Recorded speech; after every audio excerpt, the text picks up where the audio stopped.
Docteur de Peretti, bonjour. Vous êtes membre d'une association qui s'appelle Suivez le coq. Vous lancez une grande campagne nationale. Qu'est-ce que vous allez faire? Quel est l'objectif de la campagne que vous lancez?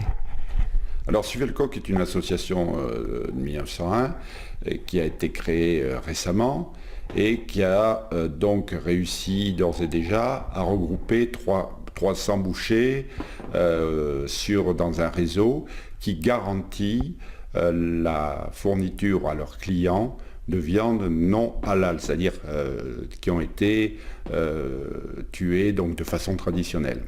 Et nous fournissons à ces bouchers une géolocalisation pour une cotisation de 100 €, donc une géolocalisation qui permet aux personnes motivées pour leur acheter une viande non halal, c'est-à-dire 70% de la population, et je le rappelle, selon des sondages, et donc d'améliorer leur image de marque par ailleurs, donc de gagner clients, d'améliorer leur image de marque, parce que les bouchers sont pris en train de doubler dans un étau qui est d'une part, d'un côté, les extrémistes véganes, et de l'autre, le marché de la viande, qui cherche à faire de l'argent à tout prix et qui a compris que le halal était un marché porteur. Et entre les deux, in medio stat virtus, nous proposons donc cette solution. Une fois sur le site, laissez-vous guider par la carte interactive. Les bulles indiquent le nombre de boucheries participantes dans une zone déterminée.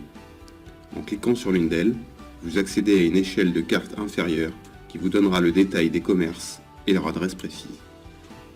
Le site recense également ces bouchers à travers une liste, consultable à l'aide des onglets en haut de la page d'accueil.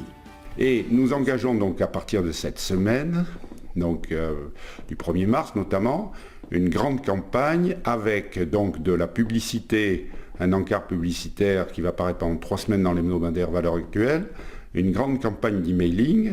Donc nous avons aussi un emailing auprès de citoyens lambda, bien entendu, et un emailing auprès des bouchers.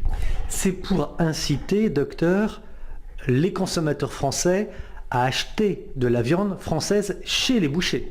Alors, française, oui, plus que française.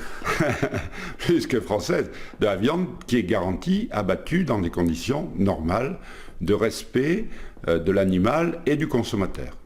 Puisque c'est notre devise, respect de l'animal et du consommateur, et nous y tenons, et justement, donc ces bouchers vont bénéficier d'une campagne de promotion, puisque nous avons une mailing list de plus de 50 000 personnes, Valeurs Actuelles, nous avons écrit à 10 000 bouchers, bien entendu, pour les inciter, et donc par ce biais, ils peuvent redorer leur image de marque et redonner aux gens l'envie de manger la viande, parce que beaucoup de gens sont réticents à l'heure actuelle à la consommation de viande, et ça c'est très dommageable à la fois pour la profession des professionnels de la viande, et puis pour nos paysans, bien entendu.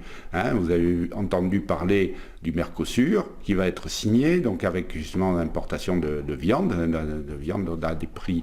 Et bien sûr, les syndicats type FNSEA sont contre mais ils n'ont jamais été contre la viande halal et contre toutes les entorses qui ont été faites à nos paysans.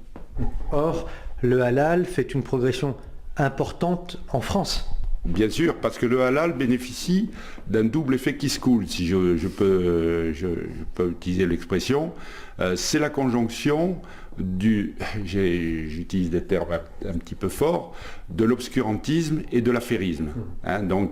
Et évidemment, il connaît une augmentation fulgurante parce que nous ne réagissons pas. Et donc je demande à toutes les personnes qui vont voir cette vidéo, cet entretien, d'aller voir leur boucher, de faire pression amicale sur leur boucher, en lui demandant d'adhérer à ce réseau Suivez le coq, qui leur permettra de gagner des clients et de regagner justement l'estime.